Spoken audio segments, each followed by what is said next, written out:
Good day. My name is John T. Sachs, and I'm a partner at a business called Geltec. And at Geltec, we specialize in Section 12J fund administration and management. Today, I'll be taking you through the capital gains tax event at the end of the investor's investment term. This is probably the most misunderstood and overlooked aspect of Section 12J, and many potential investors avoid investing into Section 12J funds when they understand that the base cost is reduced to zero for purpose of calculating capital gains tax.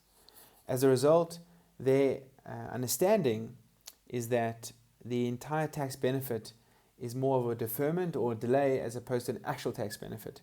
But I'll be taking you through the next few slides where I'll illustrate that there's a significant tax benefit, notwithstanding the fact that the base cost is zero on exit. During this slide, I'll take you through a position of an investor who invests into a Section 12J fund and an investor who doesn't. To start off with the latter, if an investor invests 100 Rand into a normal investment and it grows to 150, because the base cost is 100 Rand, the capital gain is 50 Rand. At the highest marginal tax rate, the investor will pay CGT at a rate of 18%, which is 9 Rand. As a result, the net benefit after capital gains tax, the investor will have 141 Rand. If you compare that investment to an investment where an investor invests into a Section 12J fund, the investor will invest 100 Rand, the 100 Rand will grow to 150 over 5 years. Because the base cost is zero, the capital gain amount would be 150. At a rate of 18%, the capital gains tax liability would be 27 Rand, and that would bring the net position to 123 Rand, in comparison to the 141 Rand had the investor not invested in a Section 12J fund.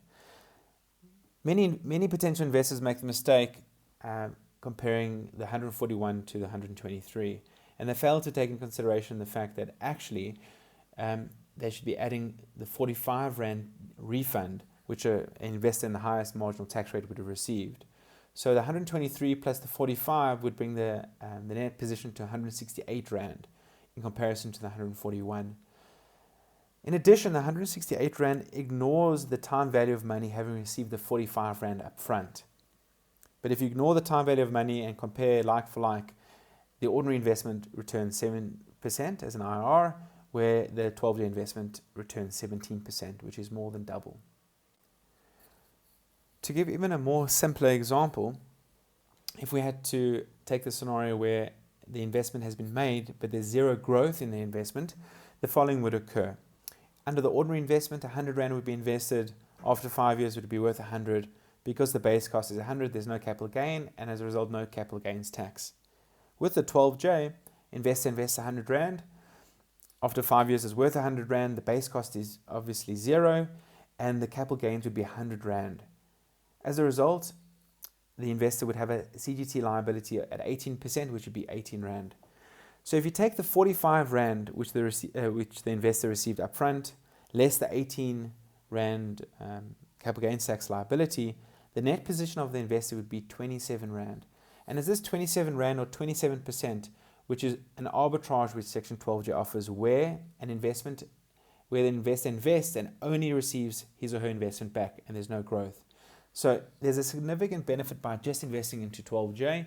If you do a calculation over the 5-year investment term, the SARS refund alone returns over 8% just to the investor from the refund alone. If you have any questions, please feel free to drop me an email. Here's my email details. Please look out for our other videos where we deal with other aspects of Section 12J. Thank you.